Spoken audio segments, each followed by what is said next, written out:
Encontrar simples pedras em cavernas levou esse cara a conseguir um cubo capaz de desbloquear, habilidades pelas quais sempre foi considerado o mais fraco.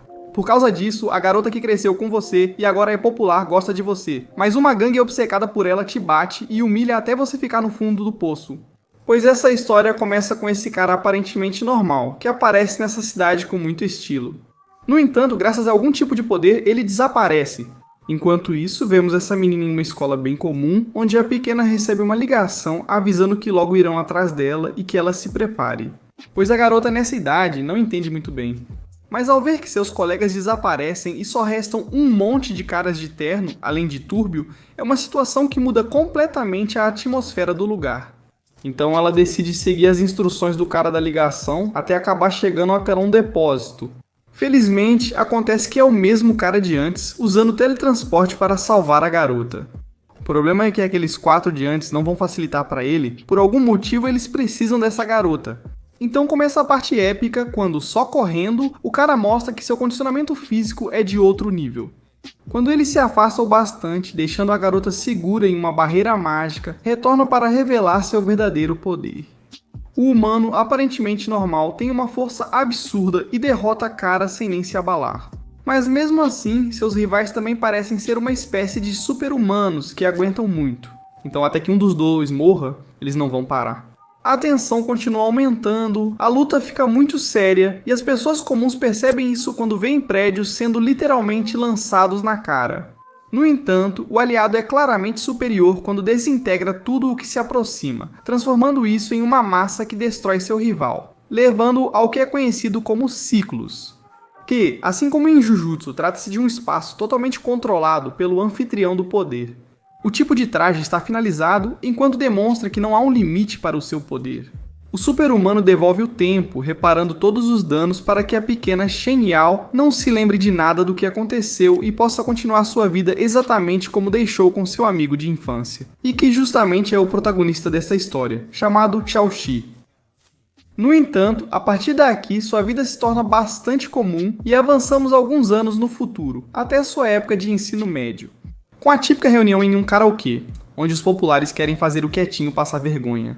Então eles perguntam para Chen Yao, de quem você gosta? O modelo e o inteligente, confiantes de que ela vai escolher um deles. Mas acontece que desde criança ela sempre se interessou pela mesma pessoa, dizendo isso diretamente para o protagonista. No entanto, os invejosos imediatamente contam para o chefe da gangue da escola, e esse chefe, Dong Yun, é obcecado pela garota. Então, à noite, acabam dando uma surra nele, enquanto o ameaçam e o humilham, mostrando seu estado para ela por videochamada. E agora querem obrigá-lo a aceitar que alguém tão fraquinho como ele não está à altura dessa mulher. Mas ele prefere se jogar da ponte do que admitir isso, especialmente após tudo o que viveram juntos. No entanto, pouco a pouco ele vai ficando inconsciente, chegando até o fundo, onde vê esse cubo curioso que, ao tocá-lo, por alguma razão se conecta ao seu corpo, levando-o por uma espécie de túnel até o que será seu espaço, um lugar onde uma voz desconhecida lhe adianta que agora ele poderá se teletransportar em um diâmetro de 15 metros. Ele não entende nada, então começa a usar seu poder e, enquanto os bandidos o procuram, acaba na escola no meio da noite. Então, o melhor é se acalmar. Ele volta para casa sem usar seu poder e tranquiliza Shen Yao, que já estava prestes a chamar a polícia. E agora, com mais calma, ele começa a entender que esse espaço seguro é dentro do cubo, onde ele é o anfitrião. Enquanto isso, a voz deve obedecer às suas ordens e ajudá-lo a entender como tudo vai funcionar daqui pra frente, algo chamado Sistema do Universo Definitivo, algo cuja magnitude ele ainda não compreende. Mas logo ele vai entender, já que seus teletransportes estão descontrolados e são limitados. Ele pode morrer ao ficar sem energia ou cair acidentalmente de um lugar alto? Com a visão ampliada de 15 metros, ele pode treinar para onde se teletransportar. Claro, sem exagerar, porque o corpo dele precisa aguentar antes de se esgotar. Se ele quiser durar mais tempo e proteger a garota dele, como diz a voz, precisa se aprimorar comendo pedras, literalmente, aquelas encontradas na rua, pois elas têm certa carga de energia. Quanto mais preciosas e especiais, melhor. Então ele começa a praticar com sua nova visão e encontra uma pedra comum que, ao usá-la no espaço do cubo, o poder surge de repente. E uma simples pedra de nível baixo adiciona 2 pontos de força e 1 de resistência, melhorando seu DNA. Mas mandando-o para a cama novamente no dia seguinte, já descansado, ele vai para a escola, onde sua amiga parece estar mais apegada a ele depois do que aconteceu. No entanto, depois de um pouco de flerte, justamente esses bandidos e seu líder chegam à sala de aula, que, procurando pelo protagonista, veem como ele tenta se esconder. No entanto, a voz lhe diz que os pontos de poder do cara, chamando-o literalmente de lixo, mal chegam a 7 e ele tem 22.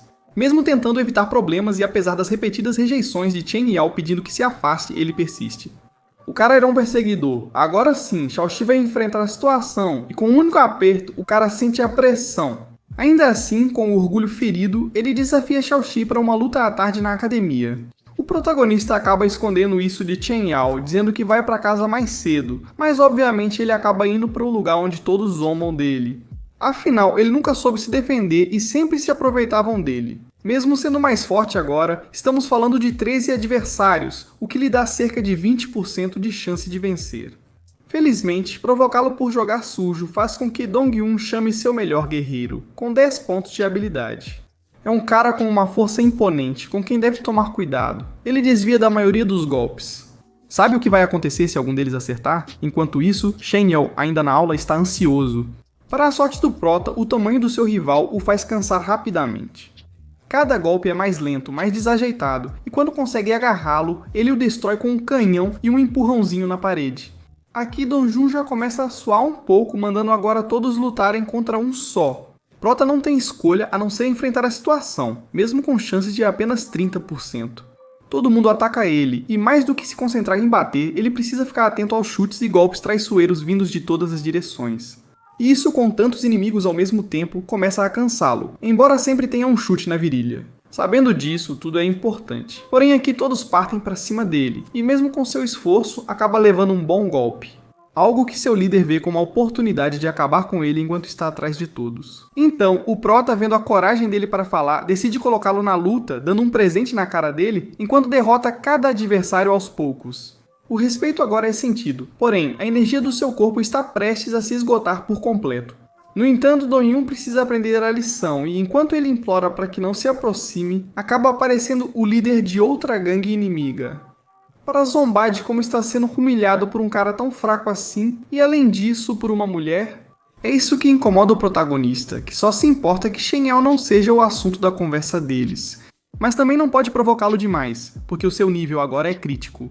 Então a única saída é sair correndo contando os segundos para que o teletransporte recarregue, e quando pode, apaga as luzes ficando atrás dos seus rivais, para que seja muito mais fácil derrotá-los com sua visão. Mesmo sem energia, um golpe no pescoço ainda é letal. O poder que o garoto obteve é desumano. Enquanto Shen Yao aparece com os diretores preocupada com seu amigo, mas nesse caso, basicamente ele seria o valentão. Então ele decide usar o humilhado Dongjun para fazer um pequeno teatro se livrando da situação. Enquanto sua amiga cuida dos ferimentos dele, ele entende que, apesar de ser forte, seu corpo está limitando-o e por isso precisa se tornar muito mais poderoso. Então, o que eles precisam são pedras, que existem em grande quantidade na cidade, mas enquanto algumas têm dono, as outras são muito caras. E roubar, por enquanto, não é uma opção. Então, com as economias que tem, ele compra um kit de escavação para procurar pedras na natureza. O que o leva literalmente até uma montanha, mas agora ter que cavar quase 15 metros não é uma opção. Como se trata de uma caverna, ele decide procurar uma pequena fissura onde seu poder de teletransporte funcione, pois se um local estiver totalmente fechado, não consegue entrar. A questão é que ele consegue. Ele se depara com essa caverna inexplorada, onde novamente o caminho parece estar bloqueado. Ele já avançou bastante, então lhe vem à cabeça a ideia de usar as fissuras de ar para se mover, e acaba funcionando com a ajuda do seu poder. O problema é que ele está diante de uma queda gigante, com superfícies bastante instáveis. E sem perceber, por estar distraído com as pedras, ele traz uma cobra gigante atrás de si. Felizmente, no início ele desvia de várias com a ajuda do trem de transporte, sem perceber. Mas lembremos que isso é limitado, e agora ele precisa avançar por conta própria para não se esgotar e desmaiar. Então agora com todo cuidado, até se amarrando com uma corda, ele começa a coletar os cristais. No entanto, ao reconhecer a área com seu poder de visão, ele percebe que não está sozinho, ficando tenso ao ver essa serpente que claramente o ataca. E embora o cara, por sorte, consiga se livrar, ele acaba caindo na água, onde a criatura tem toda a vantagem e ele não consegue se teletransportar para o cubo.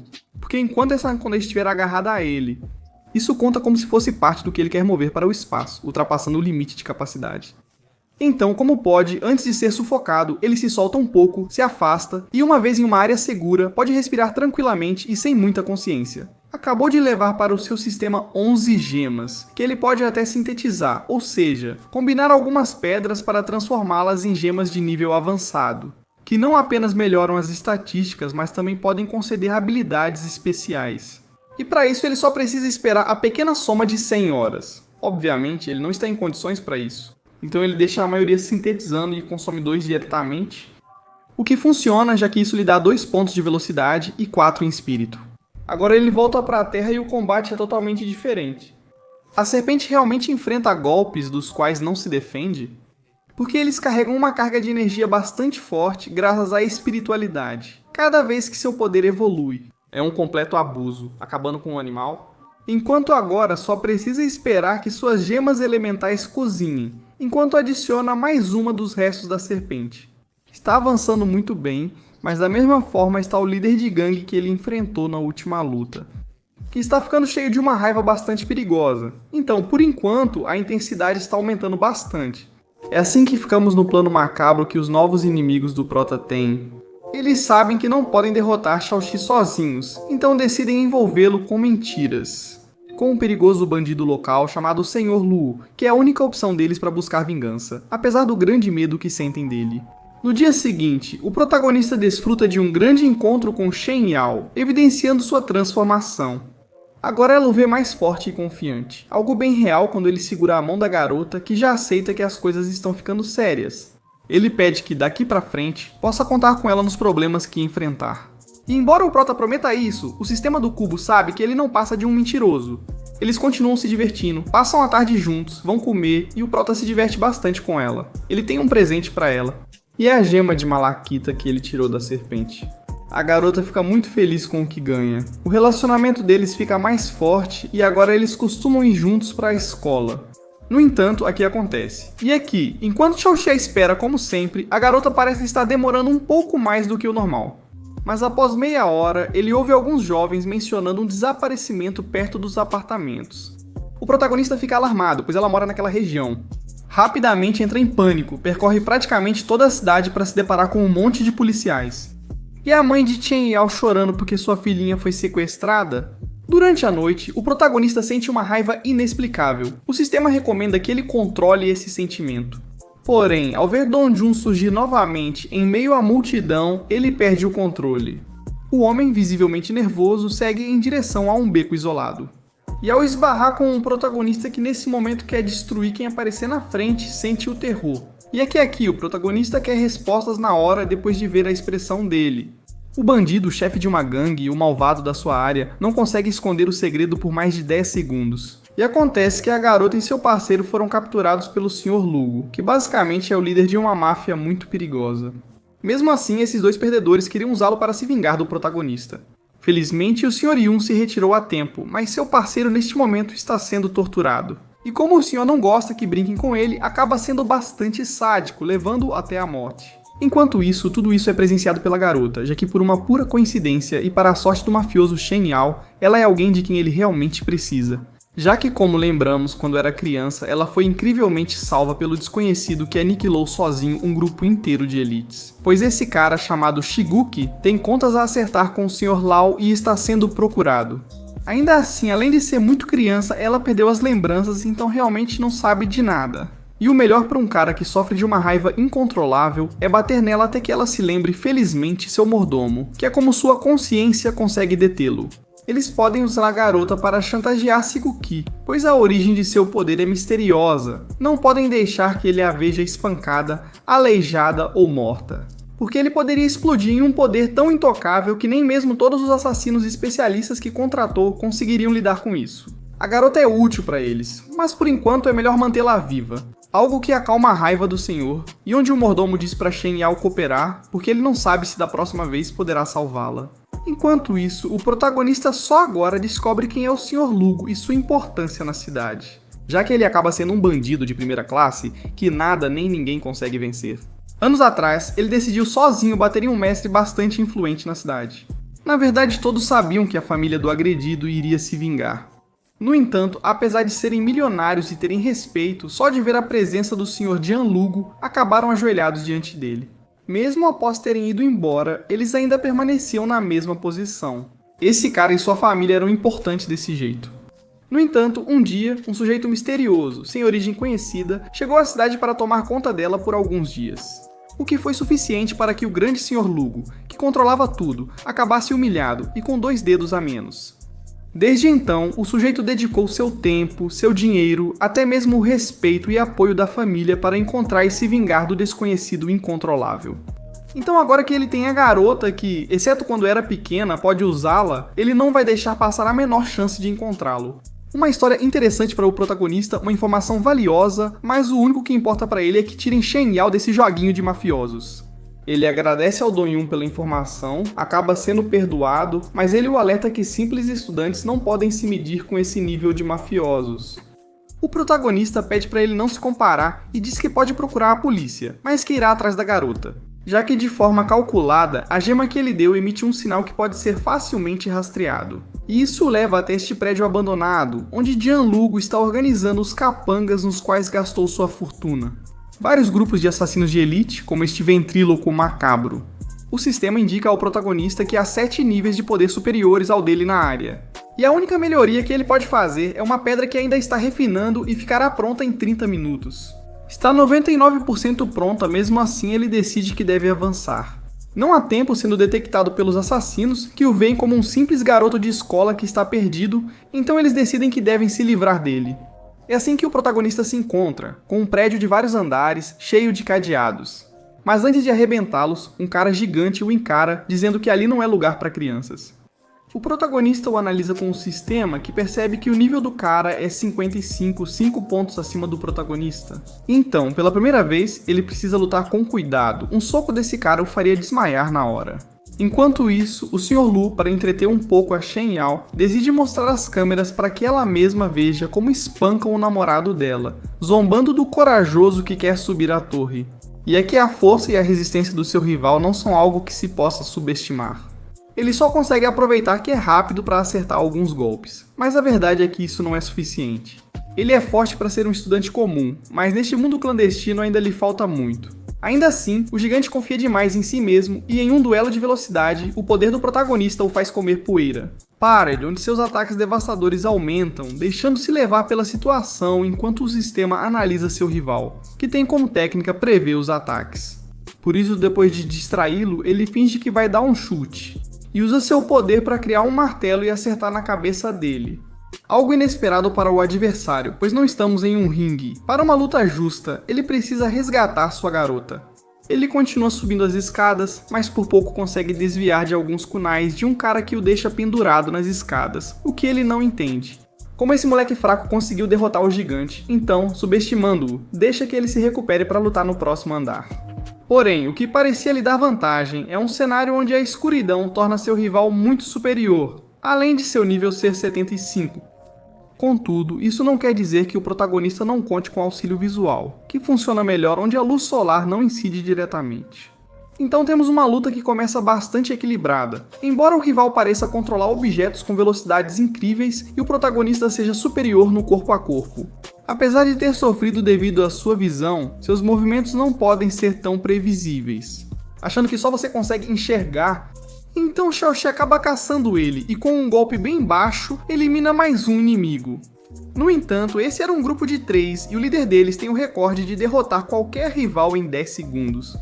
Uma força reconhecida até mesmo pelo outro grupo de assassinos que trabalha para o Senhor, que aliás parecem muito mais destrutivos. O protagonista tem a sorte acabada ao se deparar com Beowulf. Apesar de não esperar um velho musculoso, ele não vai subestimá-lo. E ataca primeiro, presenciando toda a força que se concentra em um super-humano bastante falante que faz cada golpe ser sentido. Começa a surra, os 10 segundos, se conseguir superá-los. Mas mesmo que use truques ou crie objetos de todo tipo, logo vai desmaiar com a quantidade de socos no rosto, mesmo tentando desviar e recuar.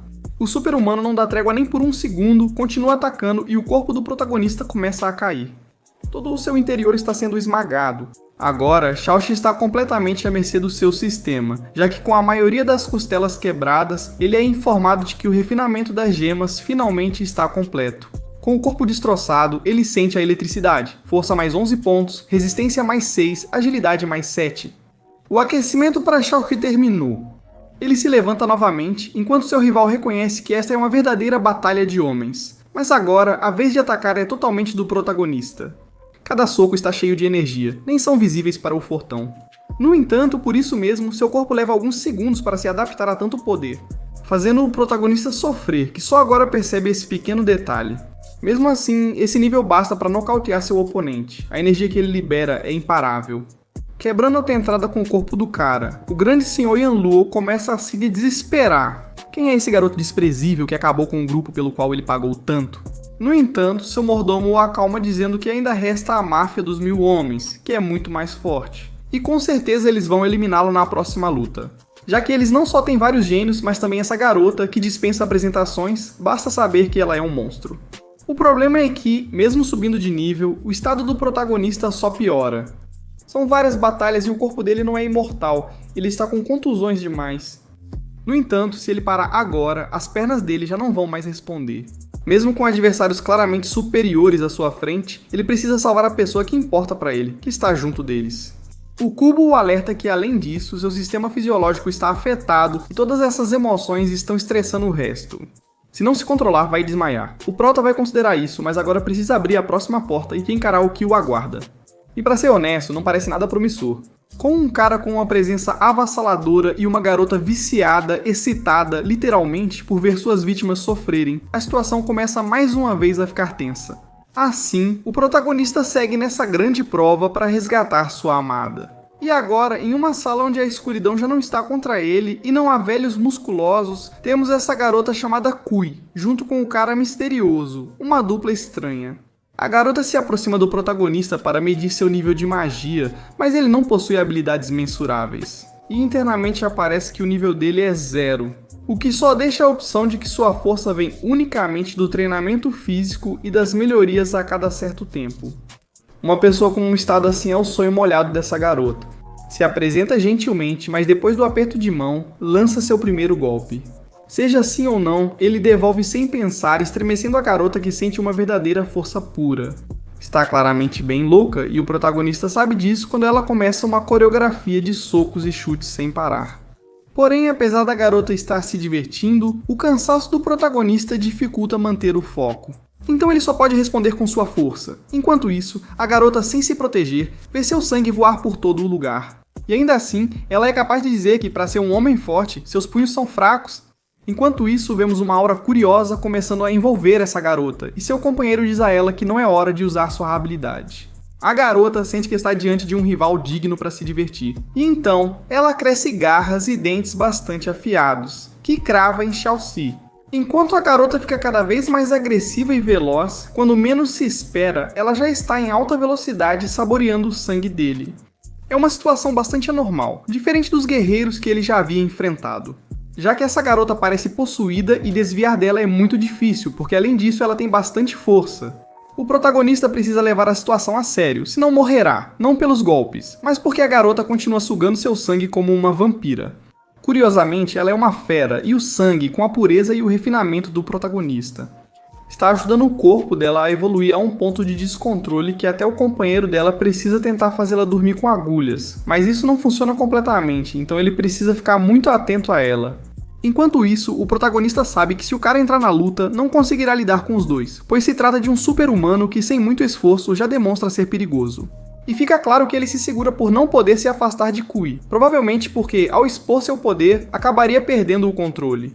Dá pra perceber o nervosismo do cara, que chega a dizer ao protagonista que se ele está procurando a garota no último andar, vai deixá-lo passar sem lutar. No entanto, Xiaoxi é inteligente, sabe que esses caras foram contratados por dinheiro e precisa ter certeza de que, quando virar as costas, eles não vão atacá-lo. Então, fingindo estar confiante, apesar de estar quase morto, ele diz para o cara lhe dar uma prova de lealdade, e já que está encurralado, oferece assinar um pacto de sangue, de não agressão de todo o seu clã. O protagonista teria cedido só com a palavra, então ele apenas ri. O velho fica impressionado com a tenacidade que os jovens de hoje têm, informando a essa loira que os planos mudaram por causa da situação de Kui, e agora eles vão recuar. No entanto, em apenas alguns segundos, uma presença estranha parece nocautear a garota, que não é outro senão o grande Sigu Kui, que finalmente decide aparecer. Os planos para o Sr. Yanluo estão mudando. Ele ficou sem assassinos, então, segundo o mordomo, o melhor é recuar. O milionário é bastante teimoso e diz ao ventríloco macabro que pagará o triplo se ele conseguir matar Shiguki. No entanto, esse cara só vive pelas coisas que realmente lhe interessam e não gosta que tentem manipulá-lo mesmo que paguem. Já que o conhecido como Muzan é o membro mais arrogante de um grupo chamado de Osso Maligno. E agora esse cara está muito interessado em desafiar o protagonista para nos dar o que será a melhor luta corpo a corpo, com grandes níveis de poder do que vimos até agora na série. Enquanto o estudante ferido recupera o fôlego, ele sabe que precisa seguir em frente para salvar sua garota. Então ele entra na sala seguinte, dessa vez tentando detectar os inimigos poderosos que ainda faltam. Mas por algum motivo, uma das marcas desapareceu completamente. Algo que seria positivo se não fosse porque seu último rival é Muzan. Um cara que, sob a análise do sistema, só tem nível 7 de magia. Um tipo mais fraco do que os bandidos que enfrentavam a escola. Mas sua presença é bastante contraditória e, acima de tudo, com a marionete que o acompanha com uma pedra mágica em seu interior. Aqui, Xiaoxi não sabe o que pensar e também não lhe resta muito tempo, porque o cara começa com um chute letal. E com a animação de 6 episódios de Solo Leveling em uma única cena, vem aí a luta épica. E acontece que o cara, assim como o protagonista, não tem magia, porque todo o seu nível vem de habilidades muito mais difíceis de conseguir. Como é para Xiaoxi, a força, e no caso do seu rival, a técnica usar talismãs e ventriloquia. Por isso, a luta se torna um corpo a corpo épico, com todo tipo de socos e chutes. Muzan está tão ansioso para comprovar qual das duas forças é superior, e o protagonista é obrigado a se adaptar à batalha. A luta fica cada vez mais acirrada, usando todo o cenário a seu favor. Paredes e colunas começam a ser destruídas, enquanto Xiaoxi tenta impedir que ele use seus talismãs, lançando tudo o que tem ao seu alcance. No entanto, Muzan é muito rápido, e quando desfere alguns golpes nas costelas, combinando com seus talismãs explosivos, acerta o protagonista, fazendo-o recuar. Algo negativo, pois isso dá espaço para ele usar sua marionete, que controla a distância com grande precisão enquanto dispara uma quantidade de raios por segundo que só podem ser bloqueados no milímetro. E Xiaoxi sabe disso, sem esperar esse soco letal do seu rival, que pela força, é verdade que o faz sangrar bastante. Mas também lhe dá a oportunidade de pegar o cara pelo cabelo, ganhando firmeza, o que desespera Muzan enquanto carrega um soco que, ao impactar e com tanta força, arranca parte do cabelo dele. No entanto, esse soco era mortal, e graças ao seu talismã defensivo, o cara se levanta novamente. Péssimo, pois a Lokaneki sabe que o cabelo branco lhe dá sua forma final. Xiaoxi sabe que está em apuros quando começa a ser demolido a golpes, numa velocidade que mal o deixa perceber que seu rival está enchendo seu braço de talismãs. Enquanto isso, tudo o que ele pode fazer é desviar enquanto a marionete é quem agora brinca com ele. Enquanto isso, Muzan conta que cada um dos talismãs que coloca custa 5 milhões de ienes. Derrotar o protagonista está lhe custando 25 milhões no total. Só para fazê-lo se ajoelhar, e por isso agora ele vai explodir. Enquanto isso, o Sr. Lugo parece estar satisfeito já que tem o dinheiro. No entanto, confiante em sua vitória, vê como Xiaoxi aparece entre o fogo usando sua pá de escavador, que custa no máximo 25 ienes para proteger o rosto. Musa, confuso e desesperado, ataca em alta velocidade. Mas o protagonista, sem motivo aparente para entender a habilidade, acaba sendo muito mais rápido, atacando o adversário como um saco de pancadas. Ele devolve todos os golpes e muitos mais, enquanto destrói suas armas e arranca à força o branco do cabelo dele. Ambos estão destruídos. Apesar da vitória, o protagonista está prestes a desmaiar. Enquanto isso, o Sr. Lugo, acompanhado de seu mordomo, sabe que deve usar sua última arma restante. No entanto, parece que Muzan ainda não terminou com a última explosão de sua marionete. Enquanto ele foge, felizmente sua boneca não responde, mas a batalha continua. O homem segue gastando dinheiro em talismãs para derrotar o protagonista, que só pode esquivar e cair. O problema é que, durante uma nova explosão, o fogo consegue cercá-lo e ele perde um pouco a consciência enquanto se lembra de Shen Yao. Então ele não pode desistir. Ele precisa se impulsionar uma última vez, levando Muzan com um grande impulso em direção ao chão, o que termina em uma explosão que deixa Xiaoxi bastante queimado. Mesmo que ele consiga ficar com um fantoche, o homem gravemente ferido escapa com sua velocidade, mostrando sua grande força. Mas o protagonista não tem tempo, sobe até o último andar, encontra o perdedor que pergunta: onde está a garota? Mas ao libertá-la e achar que tudo está bem, era uma armadilha do Sr. Lugo, que tinha uma bomba e os prende sob os talismãs de Muzan. Então, o prota, como medida desesperada, tranca a bomba em seu cubo. Ao se reencontrarem, ele a faz acreditar que tudo ficará bem e que poderão ficar juntos. O que ele não sabia era que 10 segundos depois, quando vemos a explosão no sistema e ela se combina com a da marionete que ficou lá dentro, ele é destruído por dentro, deixando um buraco no cubo. Algo que o protagonista não sabia e que o deixa totalmente imóvel. Enquanto a garota, tentando fazê-lo voltar à razão, leva um tiro do Sr. Lugo, que decide terminar o trabalho antes de ir embora. Shen-El termina morta, enquanto Shigoki aparece no local para pegá-la mais uma vez nos braços. E dizer ao protagonista que ele ainda não é capaz de proteger nem a si próprio. E não poderá fazer nada por uma garota que ele ainda não entende, deixando-o totalmente ferido, um pouco confuso e sem sua namorada. Assim ficamos após a grande batalha, com um protagonista angustiado por não ter conseguido salvar sua garota desta vez. De fato, seus poderes agora são restritos. O cubo está no limite e as únicas habilidades disponíveis são teletransporte e visão aumentada. Enquanto isso, ele não sabe como explicar à mãe de Shen-El o ocorrido. No entanto, aqui aparece uma mulher misteriosa que diz ter informações sobre o paradeiro do Sr. Yanluo, levando o assunto até uma cafeteria, onde descobrimos que a garota misteriosa consegue confirmar a suspeita que o protagonista tinha. Já faz um tempo que neste mundo existem super-humanos, mutantes e até mesmo cultivadores. Era praticamente óbvio que deveria existir uma organização responsável por manter tudo sob controle, e que, segundo ela, inclusive, vem o protegendo desde que ele obteve seus poderes. Algo que para ele não faz diferença, porque alguém que quer protegê-lo, ajudá-lo, não teria 3 caras armados. Enquanto isso, ela mesma está prevenida, então diz que ele não vai conseguir capturá-la. Então o melhor é que todos se acalmem. O prota confirma que ela realmente pertence a uma agência de controle de super-humanos. Então, ao querer saber o que ela está procurando, ela diz que precisa que ele a ajude em uma missão de mercenário. E alguém que em um mês chegou ao grau B é o candidato perfeito. O prota diz que pode aceitar as missões dela em troca de informações sobre Yanluo, mas principalmente sobre Siguki, que agora é seu objetivo. A garota parece aceitar algo estranho rápido demais. No entanto, se deixarem ele ter tempo para a escola para não continuar falhando, além de uma recompensa de 50.000 ienes, ele acaba aceitando. Mas ao que parece, antes ela vai testar se ele é apto para essa tarefa e logo vão avaliá-lo. Para o protagonista é uma alternativa um pouco arriscada, mas é a única coisa que ele tem no momento. Já que além de força, ele precisa de informações, e se infiltrar nessa agência pode trazer um grande benefício para ele. Já em seu carro, a garota admite que só está colaborando com o protagonista porque sabe que ele despertou seus poderes recentemente. E é um garoto ingênuo que eles podem manipular. O que ela não sabe é que com a ajuda de seu cubo, ele está ouvindo toda a conversa sem ser detectado. É interessante quando ela menciona que não vai revelar grandes segredos sobre o que o protagonista procura, apenas alguns relatórios de grau D, já que ele não sabe sobre clãs poderosos. A garota quer enganá-lo, no entanto Xiaoxi pode usar isso a seu favor, porque a agência ainda pode ser útil para ele. Então, no dia seguinte, viajando até a floresta, no local que lhe deram, ele parece se perder entre tantas árvores. No entanto, ele se depara com o que parece ser uma mansão super secreta, onde temos todos os luxos, lindas empregadas e pessoas de todo tipo prontos para o teste. E é que esse anfitrião explica para eles que terão que demonstrar diferentes características para conseguir o cargo de guarda-costas.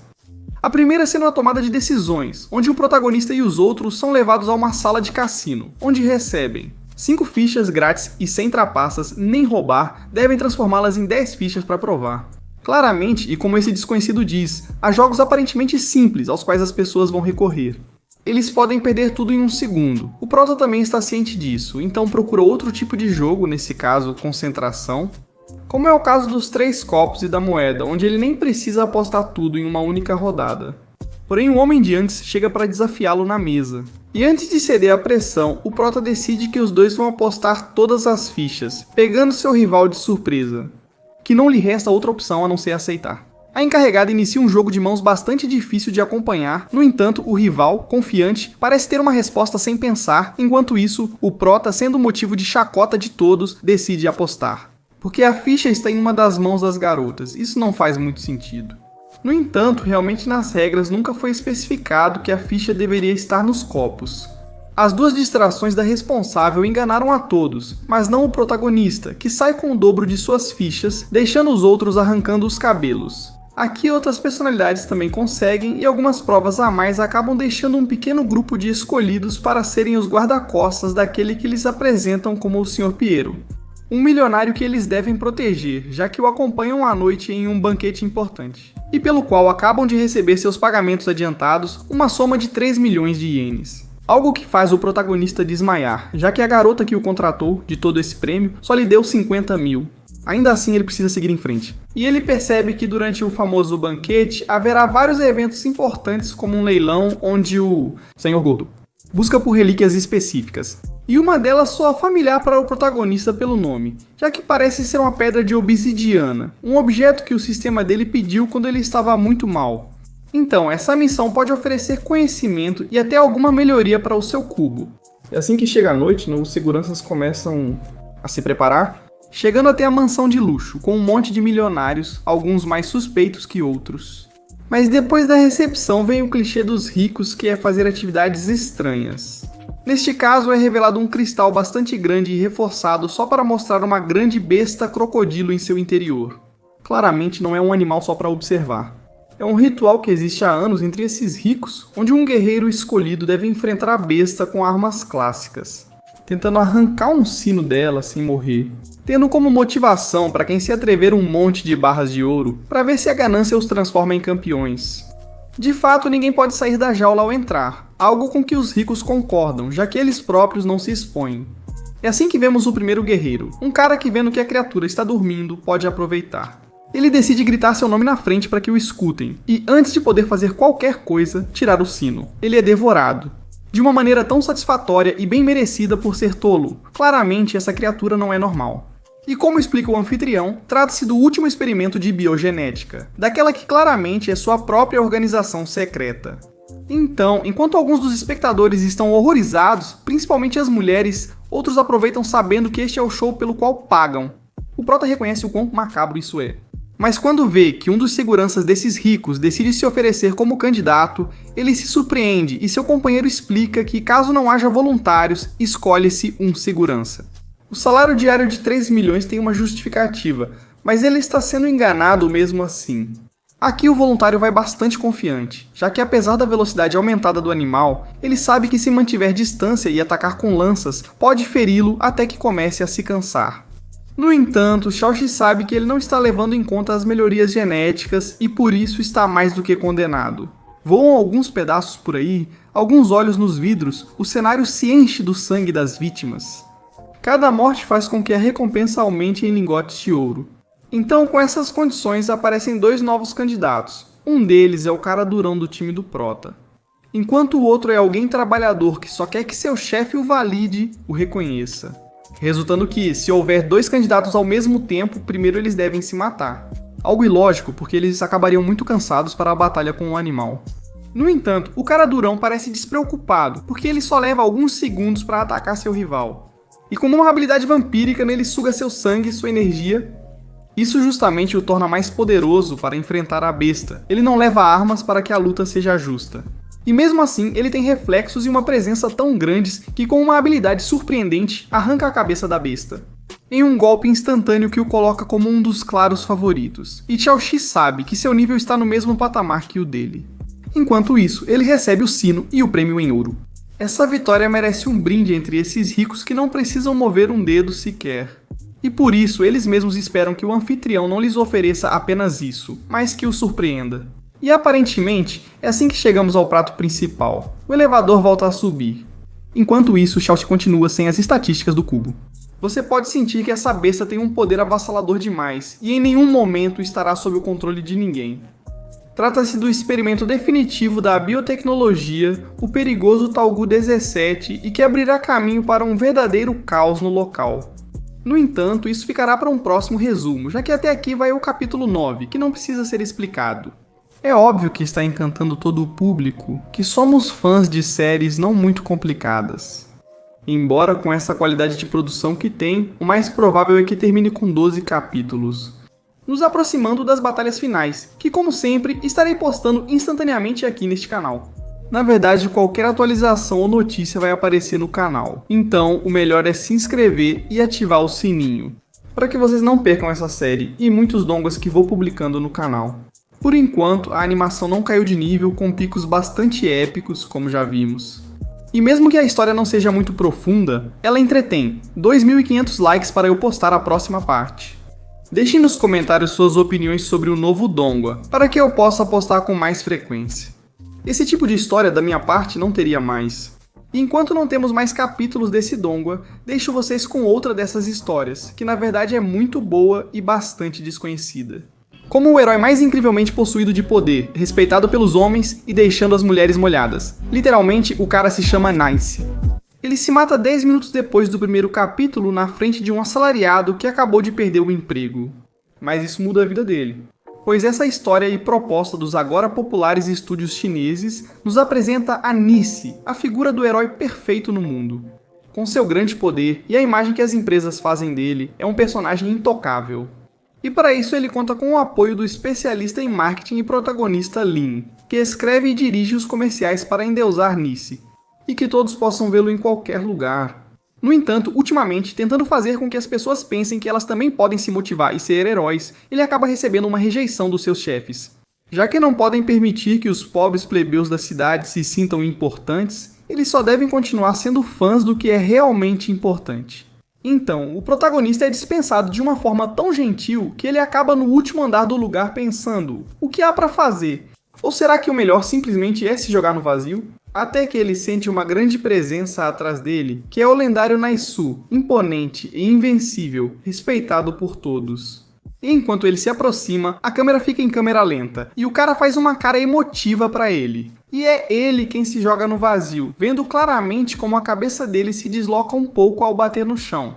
Link está em choque, não entende, como o grande Nice, que sempre pôde voar, está no chão esmagado. O que aconteceu?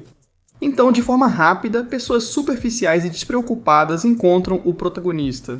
Após verem essa homenagem, terão que fazer muitas ligações, pois estão com sérios problemas. Eles são a equipe de trabalho do herói de Nice. Eles tentam interrogar o protagonista, mas ele só presenciou o mergulho e nada mais. Então essa mulher de negócios loira liga para o chefe tentando não alarmá-lo. No entanto, como o protagonista tenta escapar, eles o apagam com um balde de tinta na cabeça dele, e é o momento da revelação. Link é incrivelmente parecido com Nice, então eles têm o plano perfeito. Para evitar pânico em massa, eles o transformarão em herói. Por isso, dias depois, o protagonista, com um tratamento um pouco duvidoso no cabelo, se torna um substituto. Em uma semana esqueceram-se do verdadeiro herói. O que aconteceu com ele? E ao que parece, ninguém se importou, já que maquiaram o cadáver para fazê-lo passar por Link, matando a antiga identidade do protagonista, que acabou sendo uma notícia que quase ninguém leu. A mãe, algo bastante pesado para o protagonista. Ele também sabe que esse é um momento para aproveitar e fazer algo mais com sua vida comum. Na verdade, não havia contado para eles. Mas, neste mundo, os heróis obtêm seu poder da confiança que recebem de seus seguidores. Se as pessoas estão satisfeitas com seu herói, a pessoa se torna mais poderosa, fazendo com que qualquer humano possa se encher de confiança, ficar mais forte e desenvolver melhores características que vão se manifestando em seu corpo e em seu poder. Além disso, a loira é uma mulher que sabe manter imagens artificiais de celebridades, o leva para apresentar a que é sua namorada. Um verdadeiro show para as massas. No entanto, o cara está muito nervoso, porque sempre gostou da garota, ele fica animado desde que ela fazia comerciais e agora vai poder ter contato com ela. Mas é óbvio que ela provavelmente conhece o namorado e logo descobrirá isso. Apesar disso, ele é enviado à guerra desarmado e só lhe resta demonstrar confiança. Ele segura a mão da garota e age como Nice faria. O problema é que o encontro deles é para um evento do casal perfeito, onde farão perguntas para confirmar o quanto se conhecem. E tudo isso sendo conduzido por outro herói bastante irrelevante, que o odeia e que já suspeita que esse Nice não passa de um impostor. Felizmente, o protagonista Fanji surpreende a garota com perguntas que nem ela sabe, respondendo tudo perfeitamente. Ele é um baita rato, isso deixa a garota envergonhada e o hater dos heróis desesperado. E mesmo que ele já tivesse algo planejado com esse detector de mentiras, não funciona. Porque ele tenta fazer com que Nice confesse se Moon é sua namorada ou se é só encenação para a internet, o que seria a segunda opção. Entretanto, ele reflete por alguns instantes, e muito bem, dando uma resposta incrível que deixa todo mundo satisfeito, menos seus inimigos. Já que ele diz que ela não é sua namorada, mas sim sua deusa, falando como Link. Algo que é totalmente honesto, o que só mostra ainda mais que o relacionamento é bastante amoroso. E as redes explodem de fãs apoiando o casalzinho e, consequentemente, melhorando as estatísticas do prota. Então, o herói 250, bastante humilhado, decide usar mais uma coisa. E ele faz aparecer o antigo chefe de marketing, que após ter sido demitido pela suposta morte do Prota, se tornou a melhor testemunha, para demonstrar que a vida do herói invencível Nice não é tão limpa quanto parece e que eles tentam encobrir muito bem todas as suas besteiras. E se a confiança dá poder aos heróis, o medo e a frustração se tornam o motor do poder dos vilões. O homem estava tomado pelo medo, pois, sendo um empresário, seu maior temor era ir à falência. E ainda mais se ocupam pelo fato de um de seus funcionários ter se suicidado. Esse poder é representado por uma substância negra que ele pode transformar à vontade em diferentes objetos bastante perigosos. E podemos ver isso quando ele mata justamente toda a sala. O protagonista sente sua força sendo consumida pelo medo, e mesmo desviando de todos os ataques facilmente, os fãs do TikTok estão muito empolgados. O fato de seu rival não se render e ainda ter que proteger sua namorada faz com que Moon comece a enfraquecer seus ataques. Enquanto isso, o medo não para de crescer em seu rival, principalmente ao lembrar de tudo o que perdeu e que quase o levou a pular do prédio. Por isso, ele vai usar as forças que lhe restam para acabar com o protagonista. Nice tenta parecer confiante, mas nota que seus movimentos de superestrela estão se esgotando e não parecem afetar seu rival. No final, ele acaba comendo o teto com um golpe. Enquanto isso, ele lembra que há alguns dias não era nada além de um humano comum com uma vida esquecível, algo que o medo aproveita para afetar sua mente. No entanto, ainda há alguém por quem ele deve lutar, e é aquela mulher que antes era uma ilusão, mas agora é mais do que real. Embora sua vida seja comum, neste mundo onde os heróis dependem da confiança, até mesmo um dom é valioso. Ninguém pode quebrar as regras e se tornar poderoso enfrentando um raio laser de seu rival.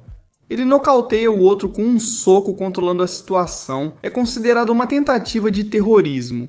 Enquanto isso, Knight percebe que precisa não só fingir ser o herói mais poderoso do planeta, mas também se acostumar a sê-lo. Então, por enquanto, a loira está tranquila e decide que vai levá-lo ao Salão dos Heróis, um prédio gigante onde estão os seres mais fortes e poderosos. Quanto melhor seu ranking, mais alto você morará, com todos os grandes luxos associados.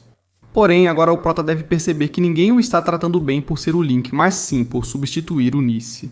Uma pessoa que há apenas alguns dias decidiu tirar a própria vida por uma motivação que deve ter sido muito forte e obscura demais para deixar tantos luxos e reconhecimentos para trás? E é que, ao chegar ao topo em seu quarto, sente-se o dinheiro, a tranquilidade. Ao ir dormir percebe que não poderia estar melhor acompanhado, afinal agora ele tem uma namorada linda e a vida perfeita. Se não fosse pelo pequeno detalhe de que, ao virar para olhar para ela, a mulher está morta. É a história de um herói comum, mas nem tanto. Assim termina esse excelente primeiro episódio de uma série chinesa em parceria com o Japão, imperdível. E ainda mais com a popularidade dessas histórias. O ritmo é bem aproveitado, trazendo uma sensação de novidade e prendendo a atenção até o final. Está disponível em plataformas como Bilibili e Crunchyroll para vocês acompanharem. Na minha opinião, a história tem potencial para se desenvolver bem, com animação variada de diferentes estúdios. Me parece uma loucura o que os chineses estão fazendo. Assistam, aproveitem e se inscrevam no meu canal, porque toda semana, assim que os capítulos e vídeos forem lançados e tiverem apoio, claro, vou atualizar o vídeo instantaneamente para vocês. Ouçam essa abertura e encerramento, são deliciosos. Da minha parte é só isso, espero que estejam gostando das novas séries chinesas que tenho trazido nos últimos vídeos do canal. Para quem se interessar, vou deixá-las na descrição. Obrigado pelo apoio e como disse meu pai, eu me despeço de vocês.